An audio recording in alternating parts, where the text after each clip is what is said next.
Olá pessoal, tudo bem? Sejam muito bem-vindos ao nosso terceiro estudo, a mais um estudo, e hoje nós vamos estudar sobre a origem do mal, certo?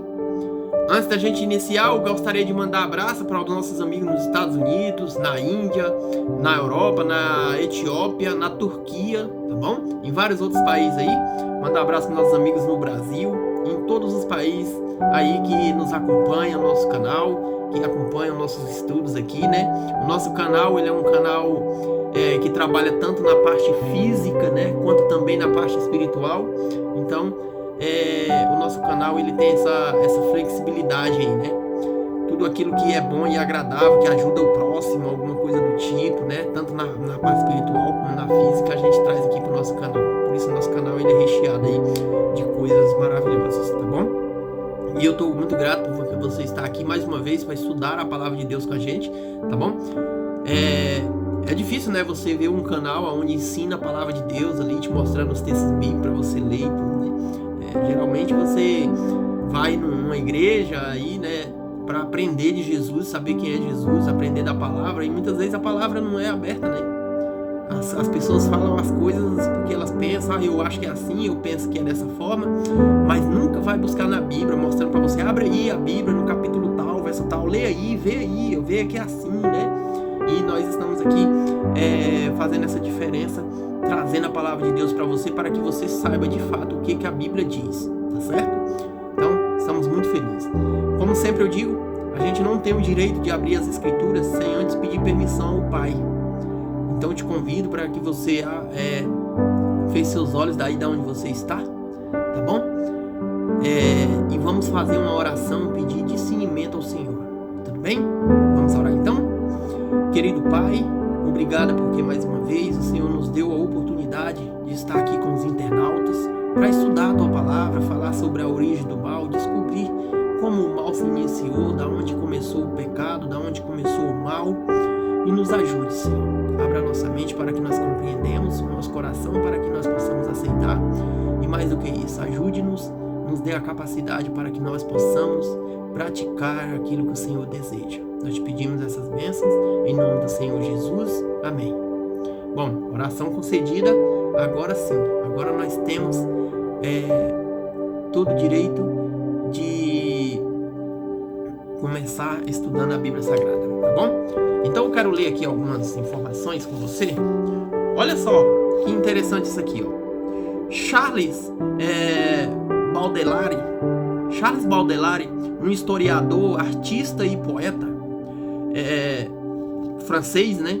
Lá do século XIX, acreditava que Deus criou a natureza e os seres humanos para serem pessoas boas e para serem pessoas más, tanto a natureza como o ser humano. Ele acreditava que Deus tinha criado a natureza e o ser humano para ser pessoas boas e ser pessoas más.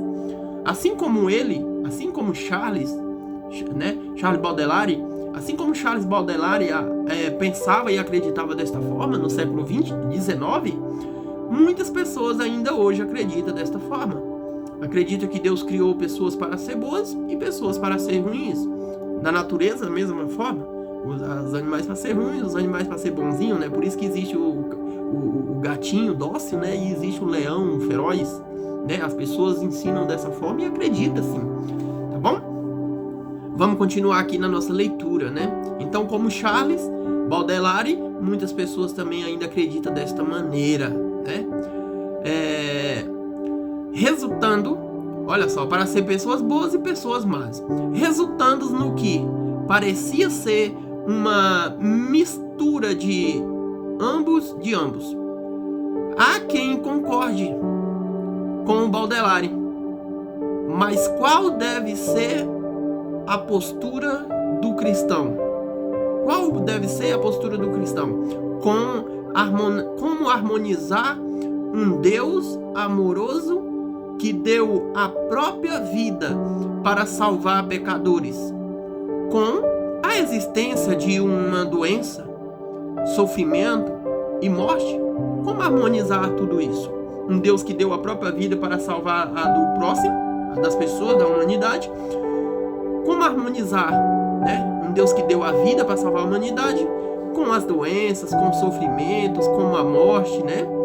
O que dizer de realidades como a violência, né? O terrorismo, né? Os roubos, os assassinatos, né? Os frios, né? Os assassinatos frios, no caso, né? Que acontece todos os dias. Deus é responsável por tudo isso? É uma pergunta que eu faço. Será que Deus que é o responsável por tudo isso que acontece? Né? Se Deus não é responsável, quem é responsável por isso? Então nós temos que abrir a Bíblia e deixar que a Bíblia nos responda. Ok? Temos que abrir a Bíblia Sagrada e deixar que a Bíblia nos responda. Para quem acredita que Deus é o responsável por tudo isso, pelas calamidades, pelo pecado, pelo mal, pelo bom, né? Eu quero falar que, de acordo com a palavra de Deus, essa pessoa está equivocada. As pessoas acreditam nisso porque não conhecem a palavra do Senhor, não conhecem o Deus Todo-Poderoso. Assim como o rei do Egito falou lá na época de Moisés, para Moisés, lá em Êxodo capítulo 5, a partir do verso 1 e verso 2, né? Deus manda Moisés ir lá e falar para o faraó, falar, olha, assim diz o Senhor, permita que o meu povo, que o povo de Israel, vá ao deserto prestar uma festa de celebração para me adorar. E o faraó olha para Moisés e fala, quem é o Senhor? Quem é o Senhor? Eu não conheço o Senhor. Quem é o Senhor para que eu escute? Para que eu lhe dê ouvidos? Eu não conheço o Senhor e nem deixarei Israel ir adorar Ele. Né? Quer dizer, vão permanecer sendo escravos. Essa foi a resposta do faraó, né? Então, todos nós temos que falar, conhecer para poder falar. E é isso que a gente está fazendo aqui, querendo conhecer a Deus, conhecer o que se trata, como se trata a respeito do Senhor, ok? Como já falei, para que nós sabermos quem é o culpado do pecado, do mal, né? Se é Deus ou se não é, quem é que é culpado, se existe um culpado, quem é esse, ok? Ou quem é essa e vice-versa, a gente precisa das Escrituras, ok? Porque o manual de regra e fé do cristão não é o que o pastor está falando, não é o que o padre fala, não é o que o bispo fulano de tal está falando, não é o que eu aprendo por aí. Pode até ser verdade o que eu aprendo, só que essa verdade tem que ser extraída da Bíblia. Se eu por acaso aprendi alguma verdade em alguma denominação em Riba da Terra, alguma igreja por aí, ou algum padre, algum bispo, alguém me ensinou alguma coisa que seja verdade, e que essa verdade, eu tenho que saber se essa verdade que eu acredito, ela está consentida na palavra de Deus. Porque se ela não tiver contida na palavra de Deus, ela deixa de ser verdade. Porque a verdade é o que a Bíblia ensina, o que a Bíblia diz, o que o manual, o que rege o ser humano, o manual de regra e fé do cristão diz. Esse é verdadeiro, ok? Por isso que durante os meus estudos lá no WhatsApp, né, aí mais de 4 mil pessoas estudando diariamente comigo durante 3 anos, durante mais de 3 anos, estudando todos os dias comigo. Sabe que por isso que todo o tempo, todos os dias, diariamente, durante 3 anos, eu sempre falo para as pessoas, abra a Bíblia no livro de tal, capítulo tal, verso tal. Abra e veja e leia. Não acredite porque eu estou falando. Porque tem muitas pessoas que estão no engano hoje porque não olha para as Escrituras, não olha para a Bíblia. E insiste, aprende e aí começa a ensinar aquilo que ela ouviu. Mas ouviu de quem? Da palavra de Deus? Não, ouviu de um pastor, de um padre, de um pregador e nada da palavra de Deus, tá bom? Aqui é diferente, aqui nós abrimos a Bíblia e você vai ver com seus próprios olhos, ok? Porque você vai abrir a Bíblia no capítulo e o versículo e vai ver que assim o Senhor o diz, tá bom? Então vamos ver de quem é a culpa do pecado, do erro, do engano e de tudo isso, tá certo? O primeiro livro que eu quero abrir com você é Apocalipse. Anota aí, pega a sua Bíblia, seu papel, anota, pega o seu celular aí onde você tá, coloca aí, online no Google, Abre o Google, não precisa ter a Bíblia instalada, tá? Abre o Google e coloca aí o capítulo e o versículo que eu vou colocar. Por exemplo, coloca aí no seu celular, no Google, Apocalipse capítulo 5, verso 11. É o primeiro texto que a gente vai ver. Ok? E aí a gente vai saber o primeiro estudo. Tema 1. De quantos anjos é composto o exército de Deus? Essa é a primeira coisa que nós vamos ver. Ok? Apocalipse capítulo 11, Apocalipse capítulo 5, verso 11. Apocalipse 5, 11. Vamos ver agora de quantos anjos é composto o exército de Deus nos céus. Ok? Apocalipse capítulo 5, verso 11. Deixa eu explicar uma nova coisa. O livro do Apocalipse foi o profeta e apóstolo e discípulo João que escreveu. O apóstolo João que escreveu o livro de Apocalipse. Então você vai ver em algum momento dos nossos estudos, você vai ver momento que o apóstolo está tendo uma visão, ele está vendo algo, e você vai ver em algum momento que ele está apenas ouvindo alguma coisa e ele não está vendo nada. Ok? Esse é o primeiro princípio para a gente entender aqui as profecias do livro de Apocalipse. Ok? No momento o discípulo, o escritor, está vendo alguma coisa, e tem momento que ele não está vendo, ele está só ouvindo. E vai ter momento que ele está vendo e ele está ouvindo. Então nós temos que prestar atenção no que a Escritura diz, tá bom? Vamos lá, verso 11 do capítulo 5 de Apocalipse. Vi e ouvi.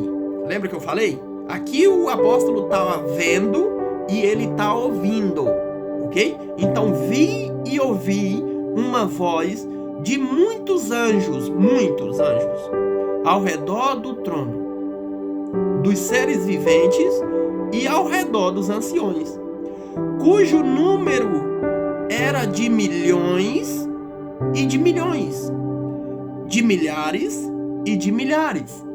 Então esse é o exército do reino celestial. Milhões e milhões, milhares e milhares de anjos. Pela descrição aqui, são anjos que ele não conseguiu contar, porque são tanto anjo que ele não consegue contar, e por isso aí ele vai e fala, são milhões de milhões, e miríades de miríades, né? Milhares e milhares, ok? Então por isso agora ele está vendo a quantidade, e ele também está ouvindo a voz, ele ouviu a voz de muitos anjos, e ele viu muitos anjos, ok? Ao redor do trono, dos anciões e dos 4 seres viventes, né? Cujo número deles era de milhões e milhões e milhares, tá certo? Então, o exército dos céus, os anjos, a quantidade de anjos do exército do céu, são quantos? São compostos por quantos?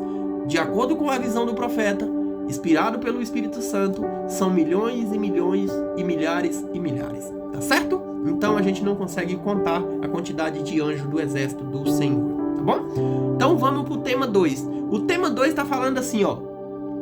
Que descrição a Bíblia faz de Lúcifer, que foi o líder dos anjos? Qual é a descrição que a Bíblia faz do anjo Lúcifer, que era líder de todos esses anjos? Se lá no exército do céu existe milhões e milhões de anjos, o que a Bíblia fala do líder deles, o chefe, ou seja, o general deles, ok?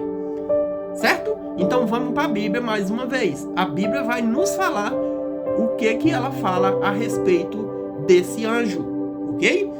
Desde já eu já quero tirar um lema da sua cabeça.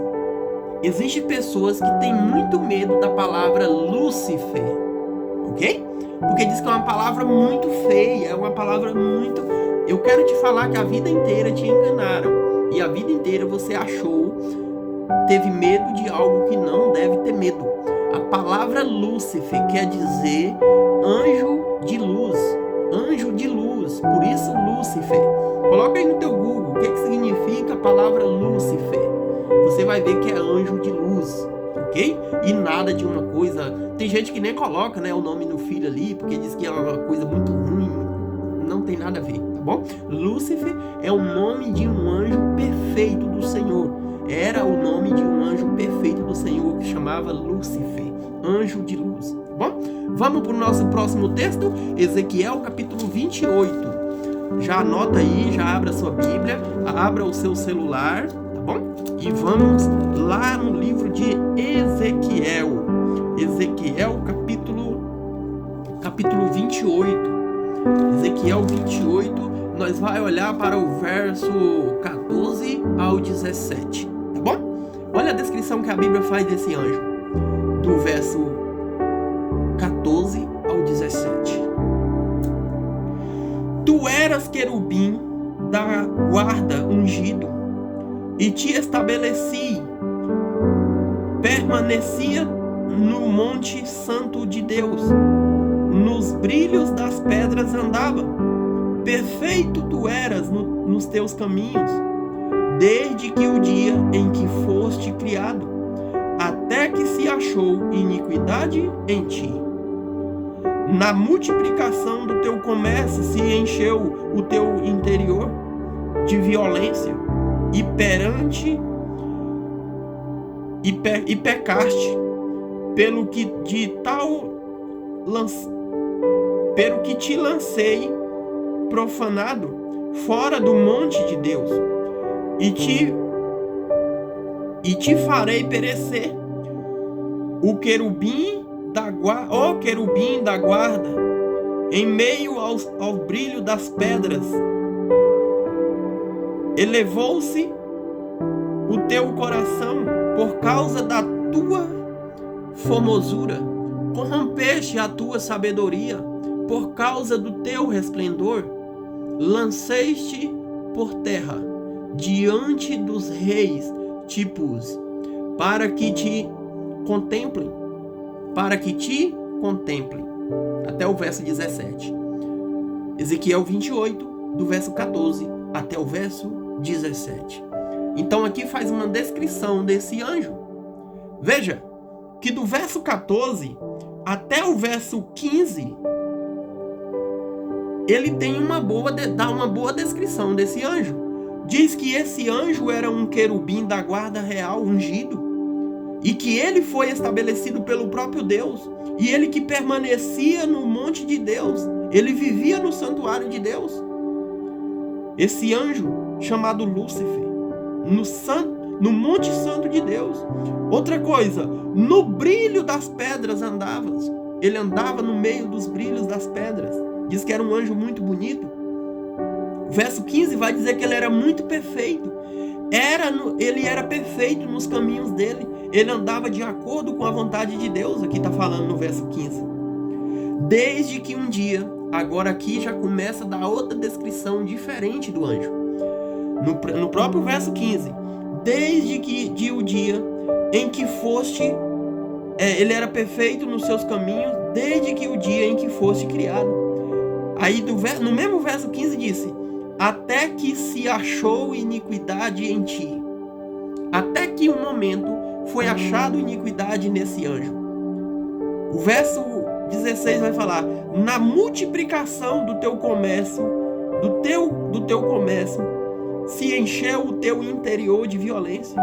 Olha, veja que um anjo que era perfeito agora começou a ser soberbo, começou a encher o coração de orgulho e de vontade que não deveria existir no seu coração. E a descrição aqui é pesada.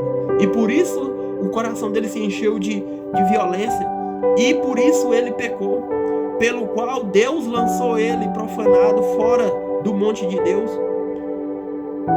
E outra coisa, Deus fez ele perecer. Esse querubim que era da guarda, que andava no meio das pedras, diz o verso 16,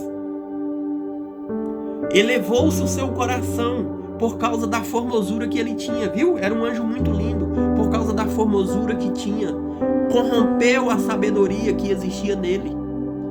Por causa do teu resplendor, lancei-te por terra. Lancei-te por terra. Diante dos reis eu vou te colocar, e te pus, aqui está falando, para que te contemplem. Certo? Um anjo corrompido, te coloquei diante dos reis da terra para que eles te contemplem. O que os reis da terra hoje estão fazendo? com esse querubim caído, expulso do céu, estão contemplando esse anjo caído, estão aprovando coisas que faz a vontade desse anjo caído, entende? E você precisa aprender essas coisas. Estão aqui nas escrituras para você aprender. E você pode olhar para mim e falar, Cleomar, mas por que eu nunca soube disso?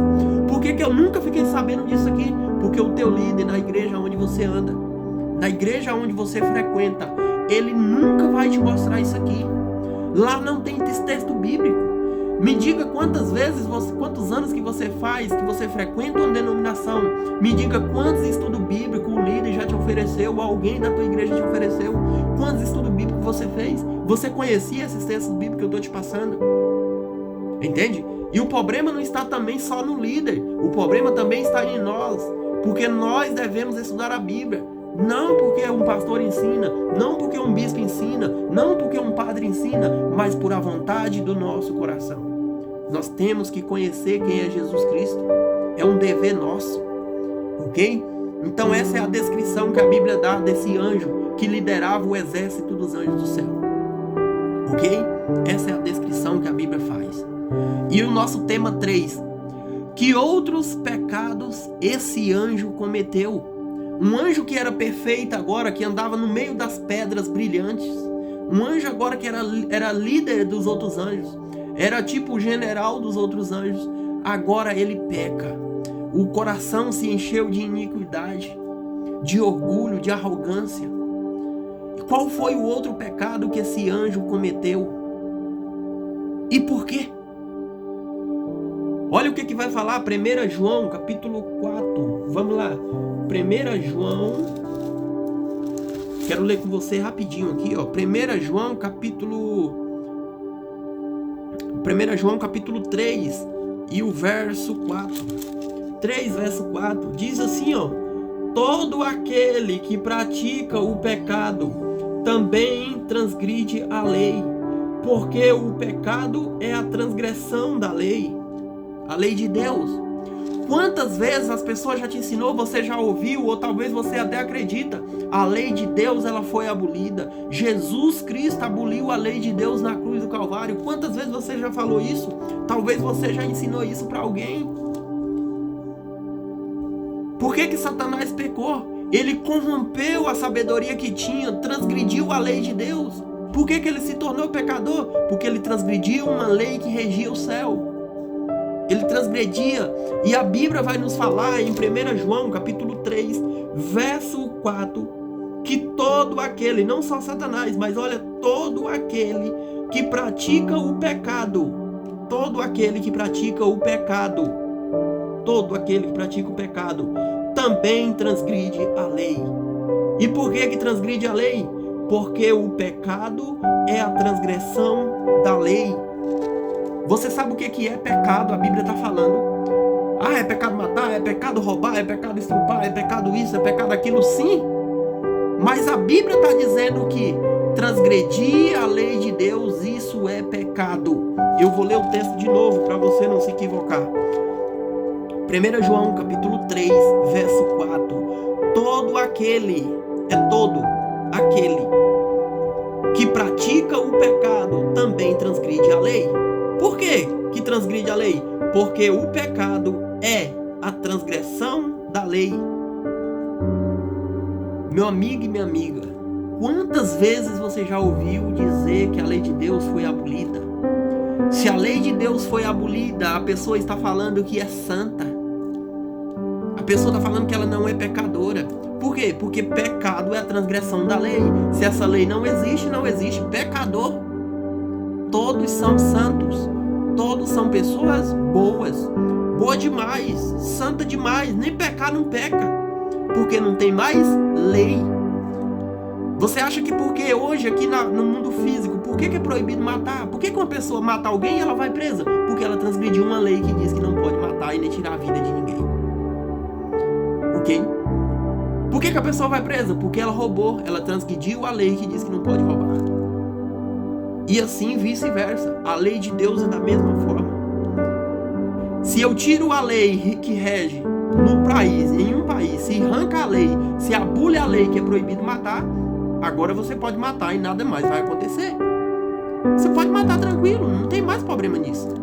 A lei foi abolida, não tem mais aquela lei para te punir. Entende? Veja o problema que as pessoas criam quando quer ir contra a palavra de Deus. E você que aprende essas coisas, vai indo na enxurrada, vai indo. Aí aprende também e vai ensinando os outros. Entendeu? Estuda e tudo, recebe uma carteira, um anel no dedo, vira um pastor e começa a ensinar as pessoas que a lei de Deus foi abolida. Mas você tem que ir para a Bíblia para saber o que a Bíblia está falando. Pecado é a transgressão da lei. Sem lei não existe pecado, porque o pecado é a transgressão dela. Se ela foi abolida, acabou o pecado. Todo mundo é santo, não tem mais pecador. Viu como o ensino é triste e horrendo?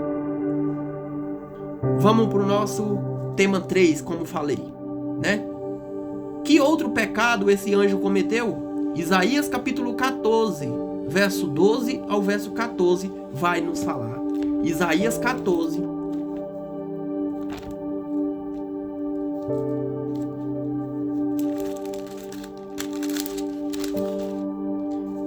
Isaías 14, do verso 12 ao verso 14. Olha o que vai falar a descrição. Qual foi o outro pecado que esse anjo cometeu, além de se corromper lá no céu? Olha só. Como caíste do céu, ó estrela da manhã, filho da alva? Como foste lançado por terra, tu que debilitava as nações? Tu que dizia no teu coração, eu subirei aos céus, acima das estrelas de Deus estabelecerei o meu trono. E no monte da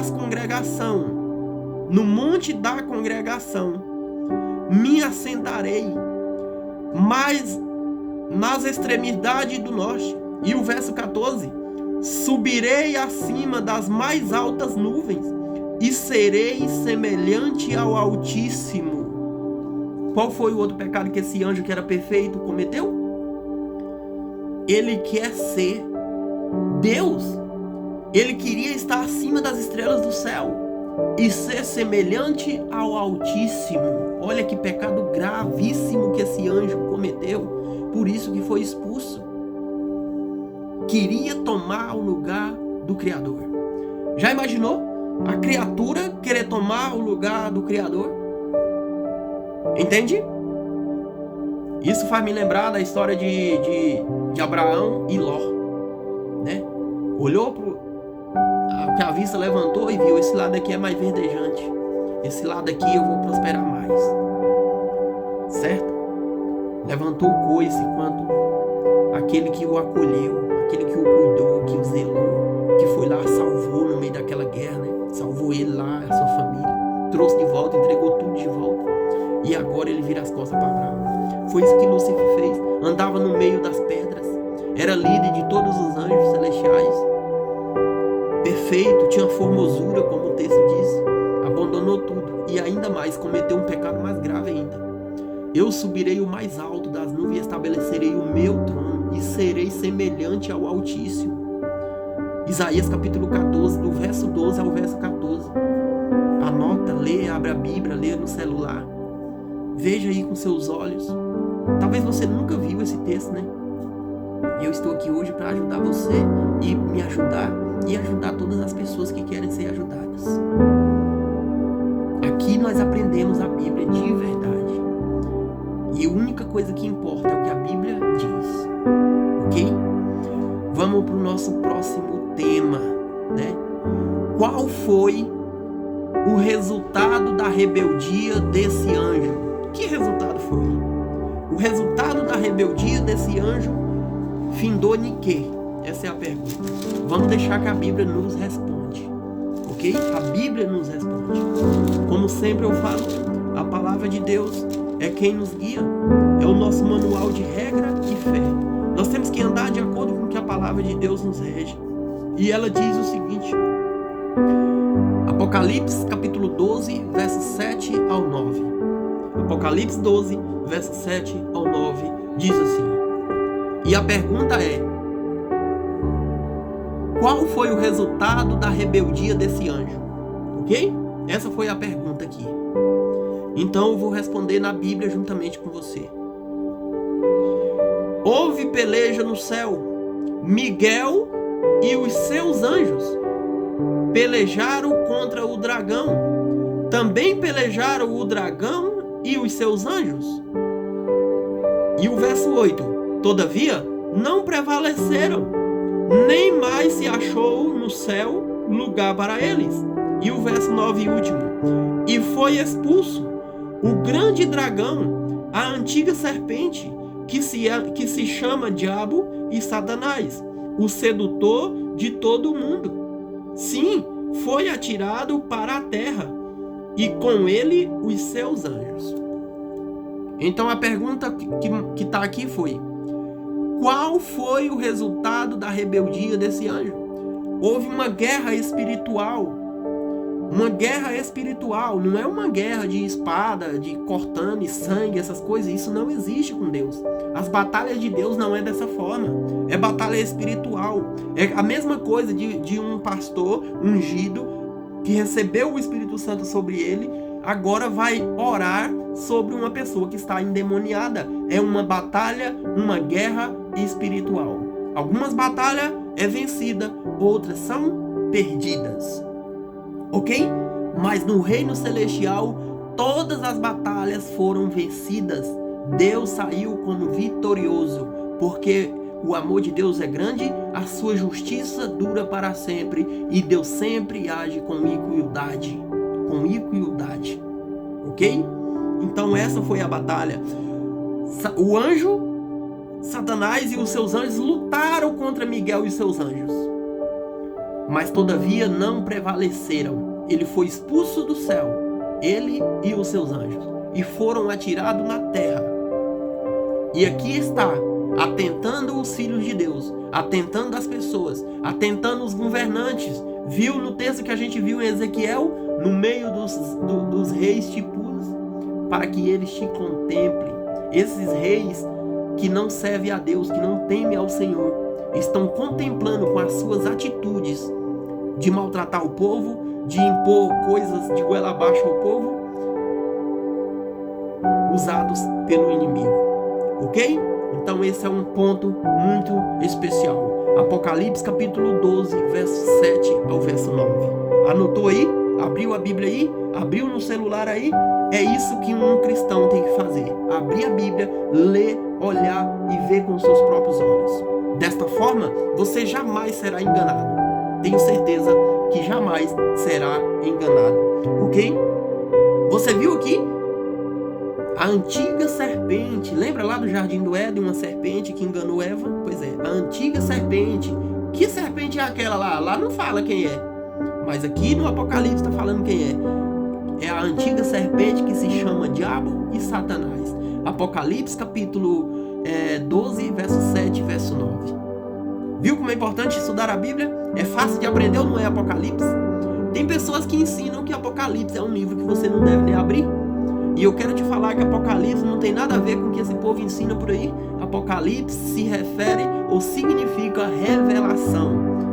Revelação. Ok? Você quer saber o que é Apocalipse? Vou te mostrar. Abra a sua Bíblia mais uma vez. Apocalipse capítulo 1, verso 1. Diz assim, ó.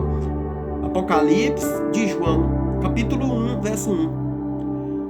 Revelação de Jesus Cristo, que Deus lhe deu para mostrar aos seus servos as coisas que em breve devem acontecer, e que ele enviou por intermédio do seu anjo, notificou o seu servo João. Você viu o verso 1? Apocalipse capítulo 1, verso 1, revelação de Jesus Cristo. Apocalipse não tem nada a ver com o que as pessoas ensinam. Apocalipse é uma revelação de Jesus que Deus lhe deu, que ele notificou o seu anjo para que o anjo notificasse o seu servo João. É revelação. Coloca aí no Google qual o significado da palavra Apocalipse. Você vai ver que significa revelação, tá bom? Revelação. Por isso que eu falei para você que tem hora que o apóstolo tá vendo, tem hora que ele tá ouvindo. Ele tá vendo e tá ouvindo as revelações que iriam acontecer e que aconteceram. Tudo bem? Vamos para o nosso próximo tema, né? O próximo tema, a pergunta do nosso próximo tema é o quê? Que advertência Deus faz a Adão e a Eva no jardim do Éden. Qual é a advertência que Deus faz para eles? Gênesis capítulo 2, verso 15 ao 17. 2, verso 15 ao 17. Lembrando da pergunta, que a pergunta que foi feita aqui foi: que advertência Deus fez a Adão e Eva no jardim do Éden? Qual foi a advertência? Gênesis capítulo 2, verso 15 ao verso 17. Tomou, pois, o Senhor Deus ao homem e o colocou no jardim do Éden para cultivar e o guardar. E o Senhor Deus lhe deu esta ordem: de toda árvore do jardim comereis livremente, mas da árvore do conhecimento do bem e do mal não comereis. Por quê? Porque no dia em que dela comeres, certamente morrerás. Então, qual foi a advertência que Deus deu para Adão e Eva? Você pode comer de todas as frutas que há no meio do jardim, mas da árvore do conhecimento do bem e do mal você não coma dela, porque no dia que dela você comer, certamente você vai morrer. Essa foi a advertência de Deus para aquele casal. Não coma dessa fruta, porque no dia que vocês comer dela, vocês vão morrer. A única advertência que Deus deu para esse casal foi essa. Pode cultivar, pode comer, pode cuidar, pode sentir prazer de olhar para as belezas da criação, mas dessa árvore que está no meio do jardim, do conhecimento do bem e do mal, você não coma. Porque no dia que dela comer, certamente você vai morrer. E aonde aqui está escrito isso? Na palavra de Deus. Nós acabamos de ler Gênesis capítulo 2, do verso 15 ao verso 17. Ok? É assim que se estuda a Bíblia, é assim que se conhece as Escrituras. Estudando o capítulo e os versículos. Ok? Vamos lá? Se você está gostando desse tipo de estudo, eu vou pedir você que no final deixa aí, se inscreva, tá bom? Ative o sininho para o nosso próximo estudo. Você está aí nos acompanhando de novo, tá bom? Vamos lá para o nosso próximo tema. Tema de número 6, né? Vamos lá. Qual é que é a pergunta aqui? Deixa eu ver. Contrariando a advertência divina, o que a serpente, lembra a serpente que era diabo, que se chama Satanás, a antiga serpente? Contrariando a advertência de Deus, ou seja, ao contrário da advertência de Deus, o que a serpente disse à mulher? Ao contrário, Deus falou: não coma da fruta do conhecimento do bem e do mal, porque no dia que dela você comer, certamente você vai morrer. Agora a serpente aparece em cena com a mulher. E qual foi a advertência contradizendo o que Deus tinha falado que a serpente fez? Vamos lá? Gênesis capítulo 3, do verso 1 ao 5. Anota, abre a Bíblia, dá um Google. Gênesis capítulo 3, verso 1 ao verso 5. Ok? Do 1 ao 5. 3, do 1 ao 5. Vamos lá.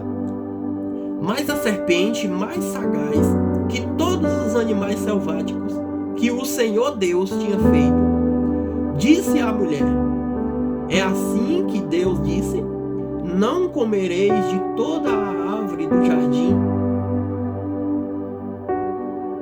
De toda a árvore do jardim.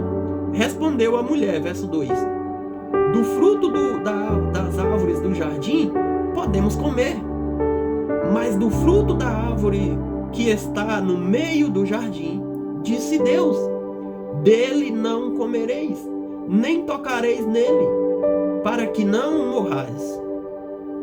Então a serpente disse à mulher: é certo que não morrerás, porque Deus sabe que no dia em que dele, do fruto, comeres, se vos abrirão os olhos, e como Deus sereis conhecedores do bem e do mal. Olha qual foi o contrário, contrariando. Qual foi o contraditório do que Deus disse que a serpente usou aqui na advertência? Contrariando a advertência de Deus.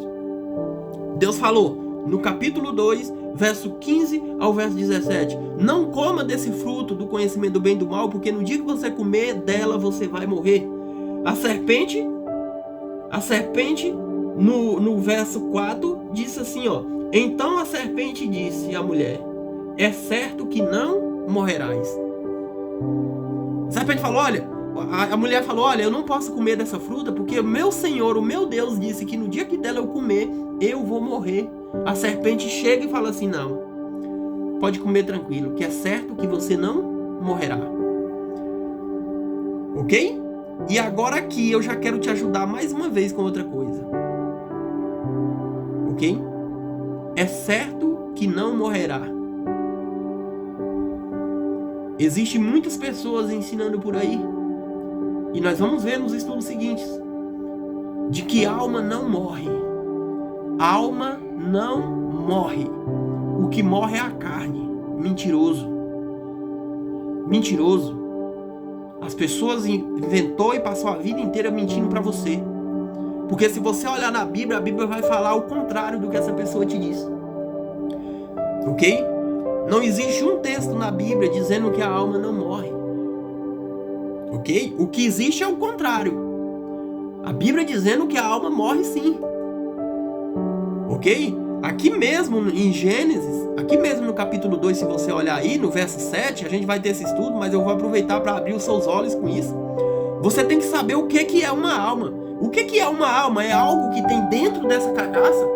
É algo que tem dentro de nós? O que é uma alma? Eu e você temos que saber o que é uma alma, para depois a gente saber se ela morre ou se ela não morre. E Gênesis capítulo 2, verso 7 vai nos dizer muito bem o que é uma alma. Olha só. Verso 7. Gênesis capítulo 2, verso 7. Então formou o Senhor Deus o homem do pó da terra. O homem foi formado do pó da terra, ou seja, um boneco foi formado. Deus formou o Adão do pó da terra. Só que agora ele olha para esse boneco, é um boneco sem vida. É como se fosse uma estátua deitado. Não tem vida. O próprio verso 7 vai nos ajudar. E lhe soprou nas suas narinas o fôlego de vida. O fôlego de vida no nariz do boneco. Soprou e lhe soprou nas narinas o fôlego de vida. E o homem, olha só, o homem, o boneco que ele tinha acabado de fazer, e o homem passou a ser uma alma vivente.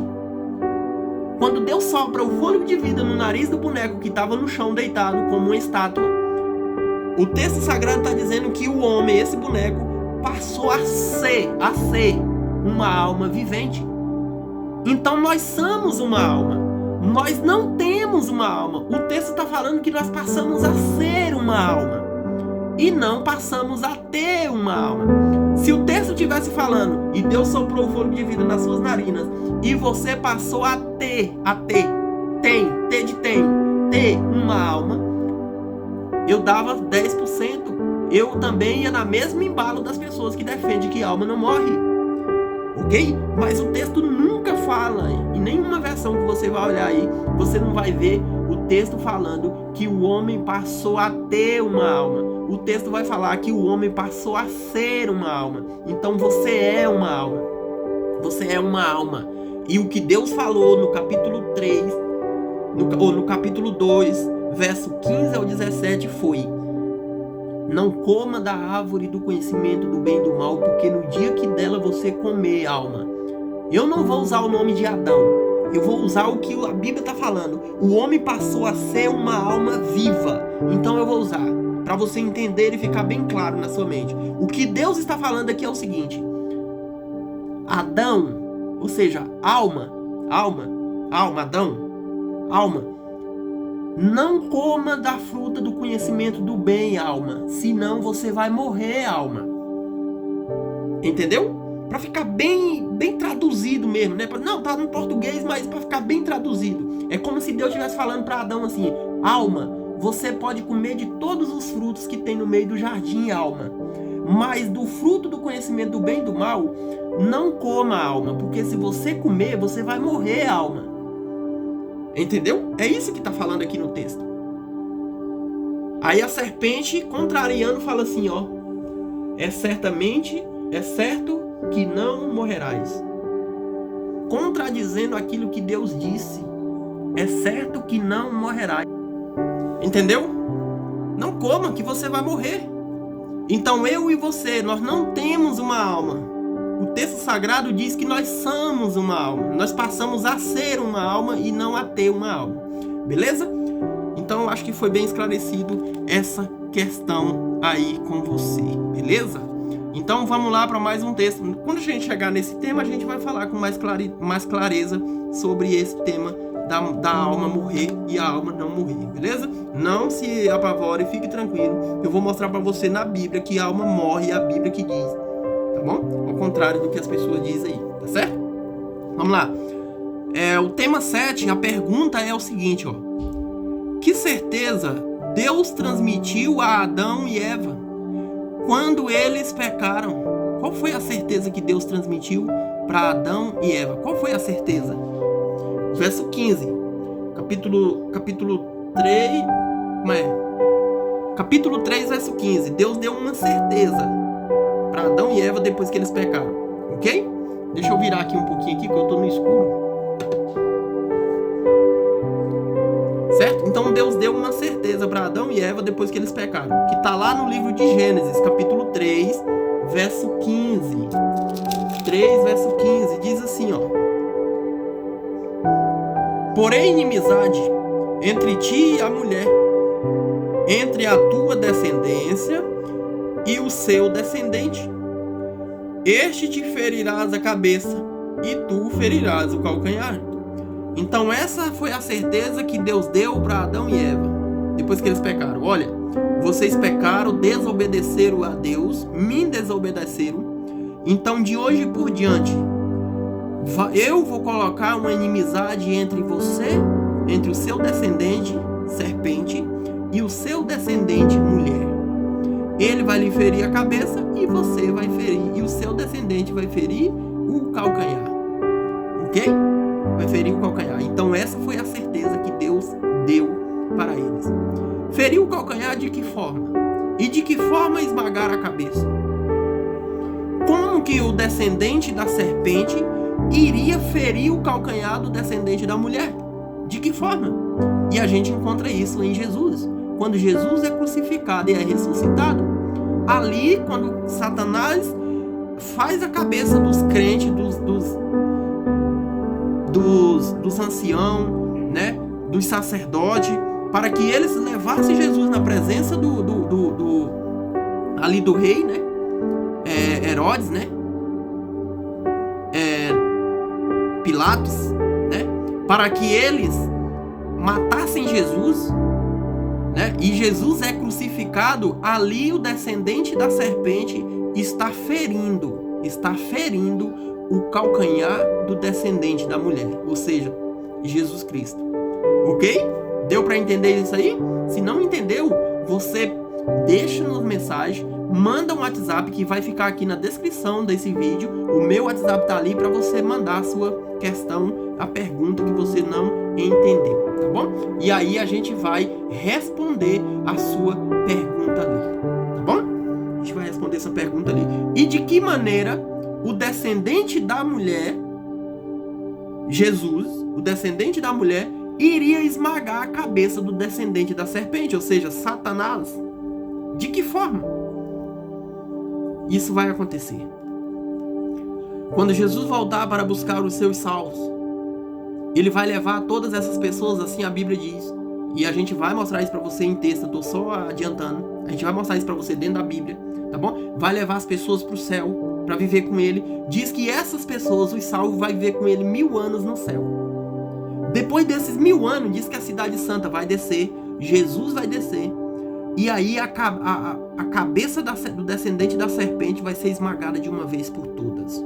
Diz que eles vão sitiar a cidade santa para tentar invadir, e Deus vai mandar fogo do céu, e o fogo vai os consumir Satanás com seus anjos, com a morte, com tudo vai ser consumido.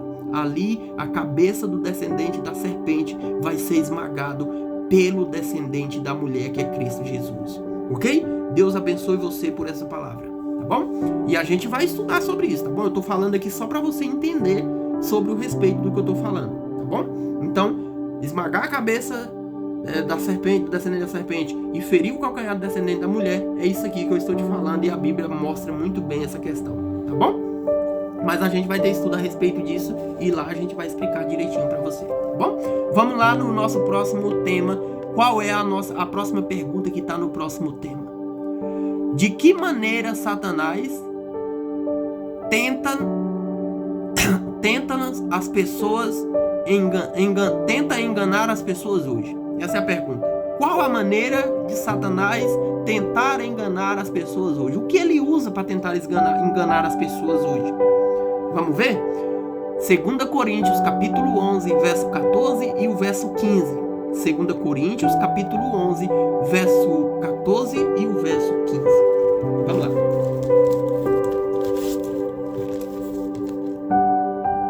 Segunda Coríntios.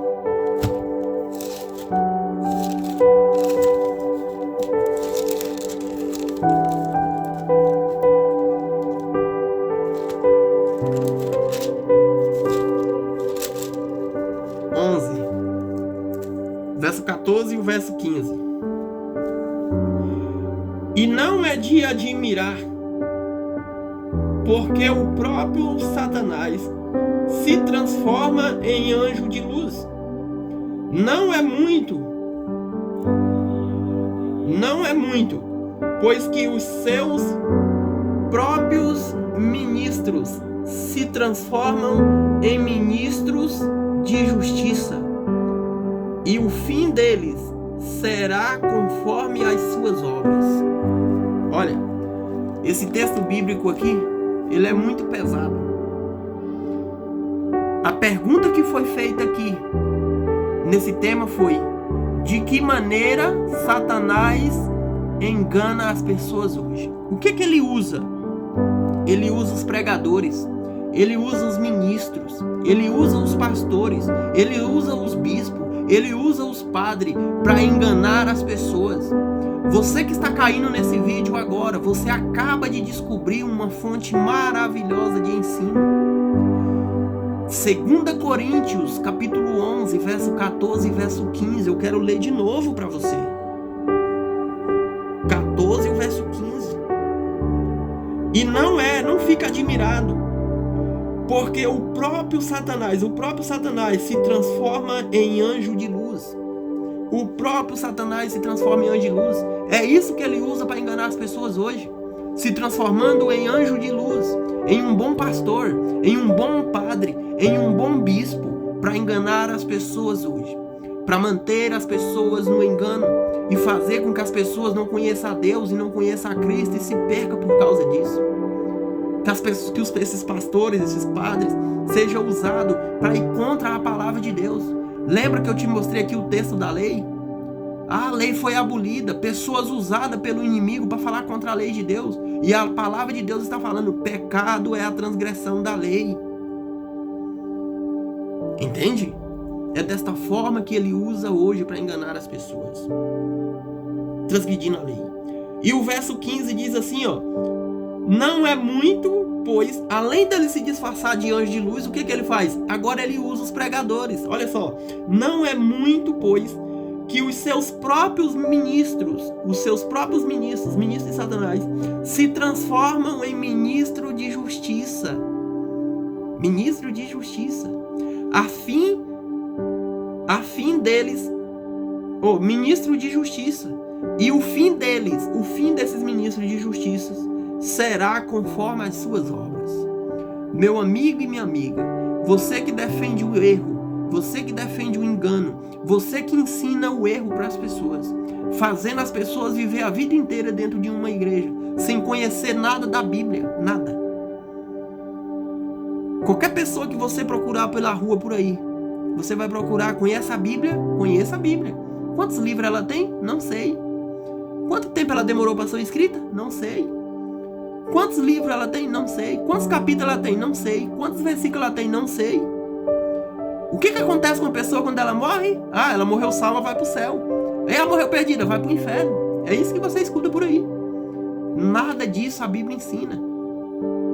É engano de Satanás sendo implantado na cabeça das pessoas, e as pessoas vivem como um robô, conduzidos por outros. E hoje você está aqui para acordar e abrir os olhos. Cuidado, meu querido. Vai pesar. O que Jesus vai dizer? O que Jesus diz a respeito desses cidadãos aqui?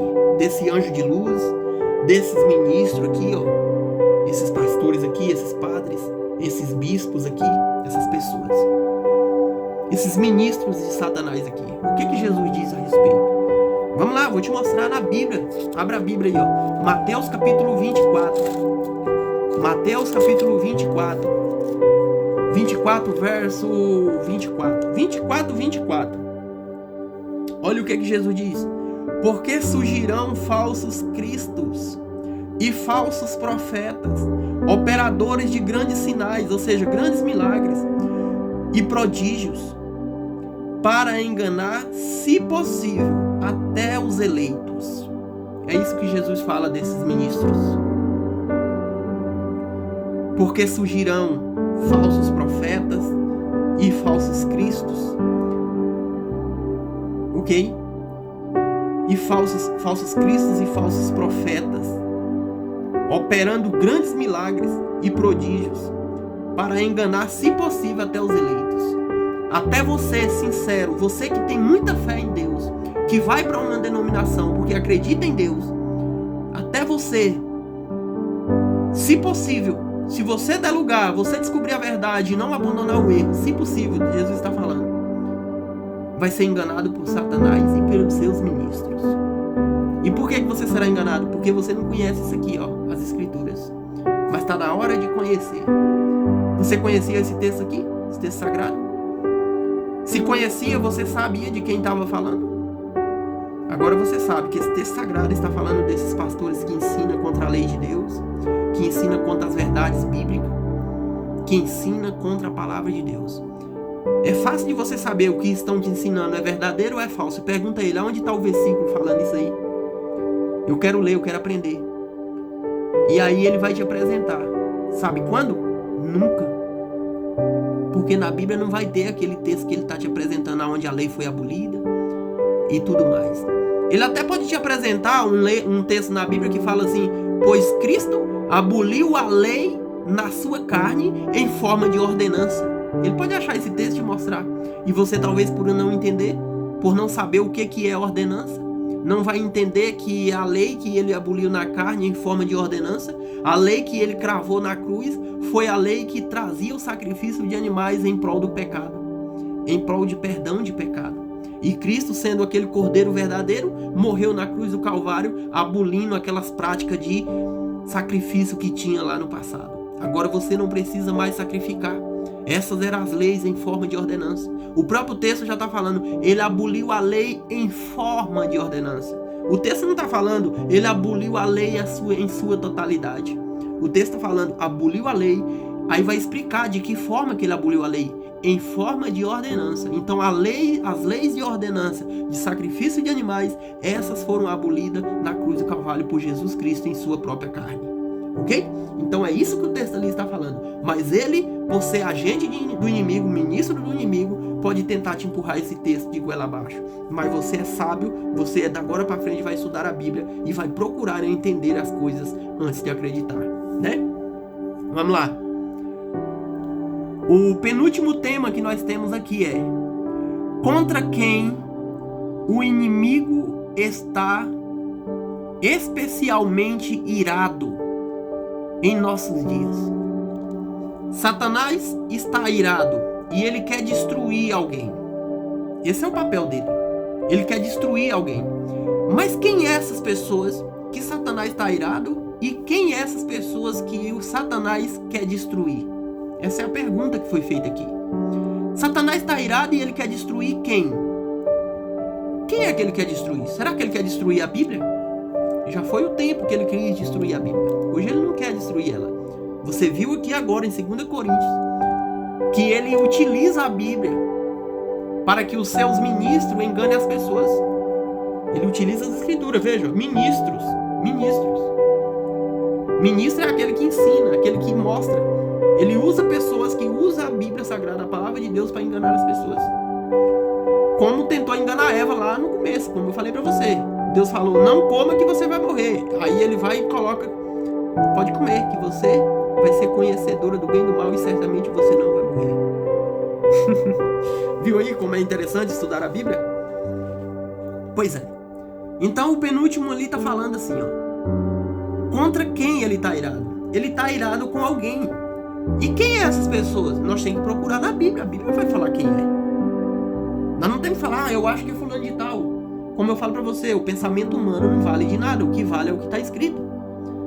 Eu penso que é isso, eu acho que é aquilo, eu penso que é aquilo. Então nós vamos para a Bíblia Sagrada mais uma vez, porque o livro do Apocalipse, mais uma vez, vai nos revelar, já que ele é revelação de Jesus Cristo, ele vai nos revelar quem é essa pessoa que o inimigo está irado. Ele está irado contra alguém. E quem é esse alguém?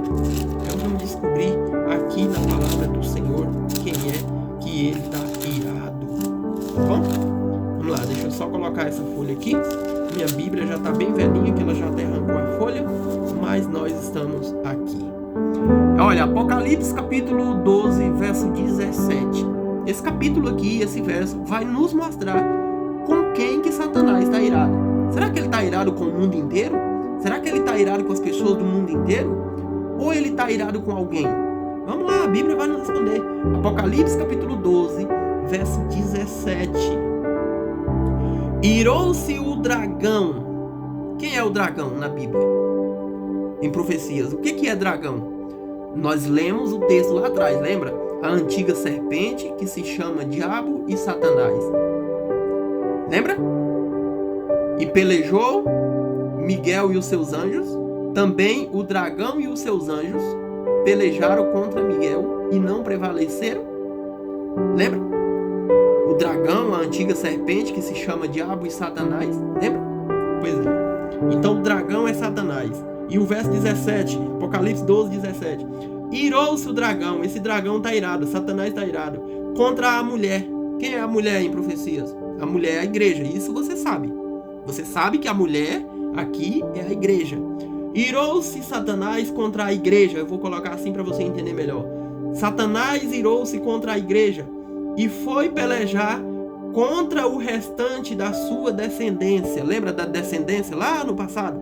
A inimizade entre o descendente da mulher, Satanás, ou entre o descendente da mulher, Jesus Cristo, e o descendente da serpente, Satanás. Lembra? Pois é. Satanás é o dragão, ele é o descendente da serpente lá. Lembra? Irou-se o dragão contra a mulher, a igreja, descendente, né? O remanescente, e foi pelejar com o restante, ou seja, o resto dessa descendência da mulher, da igreja. Descendência. E quem é essa descendência? Quem é esse resto de descendência? O próprio texto vai te responder, ó. Os que guardam os mandamentos de Deus e têm o testemunho de Jesus, e se pôs em pé sobre a areia do mar, ou seja, sobre as pessoas. A areia do mar. O mar é as pessoas, é a terra, ok? É as línguas, é as nações. Esse mar aqui é as pessoas. Se colocou, se deteve em cima da terra diante das pessoas, ok? É isso que está acontecendo. Mas esse dragão, esse Satanás, ele está irado com um grupo de pessoas em cima da terra. E aí a Bíblia vai falar quem é esse grupo de pessoas que ele está irado. Aí vai falar assim, ó: os que guardam os mandamentos de Deus e o testemunho de Jesus. Os que obedecem à lei de Deus. Ah, mas a lei não foi abolida? Então não tem mais ninguém para ser salvo. Porque Satanás está irado com um grupo de pessoas, e essas pessoas que ele está irado é as pessoas que vão ser salvas. E o texto bíblico está falando que essas pessoas, elas têm uma característica que identifica elas. Elas têm algo que identifica elas. E o que é que identifica essas pessoas como sendo a igreja de Deus que está sendo perseguida por Satanás? Essas pessoas guardam os mandamentos de Deus e têm o testemunho de Jesus. Você quer ser filho de Jesus? Você quer ser filho de Deus? Você quer fazer parte do povo de Deus aonde você estiver? Na católica, na evangélica, no meio da rua, aonde você estiver, você quer fazer parte? Você não precisa. Deixa eu falar uma coisa para você aqui, para você ter ideia. Você não precisa estar dentro de um grupo de certo agora no momento para você fazer parte do povo de Deus. O que você tem, segundo o texto bíblico, é guardar os mandamentos de Deus e ter o testemunho de Jesus. Lembra que Jesus falou para os discípulos? Eu tenho outras ovelhas que não são desse aprisco. Lembra? Jesus está falando. Eu tenho a minha igreja que guarda os meus mandamentos, mas eu tenho outras pessoas também que não estão aqui dentro dessa igreja ainda, que não estão dentro desse aprisco ainda.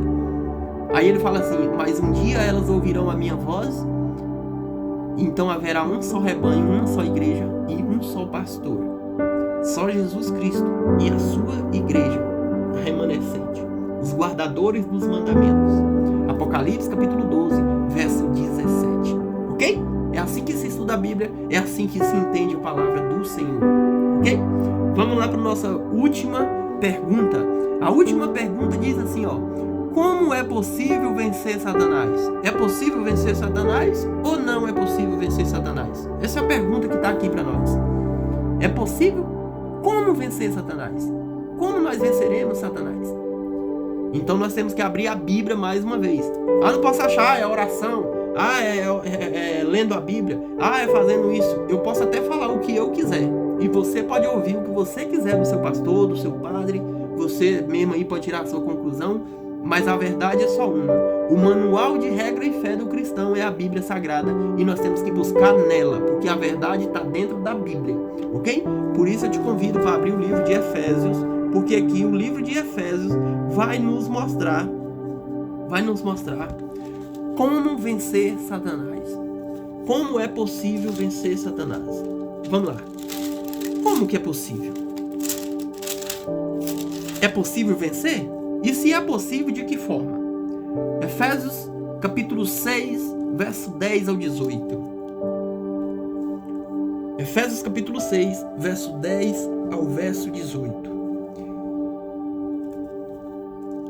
Diz assim, verso 10. Por isso, enquanto tivemos oportunidade, façamos o bem a todos, mas principalmente aos da nossa família da fé.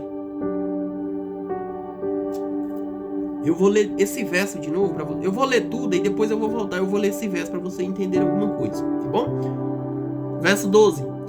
Todos os que querem ostentar-se na carne, esse vos constrange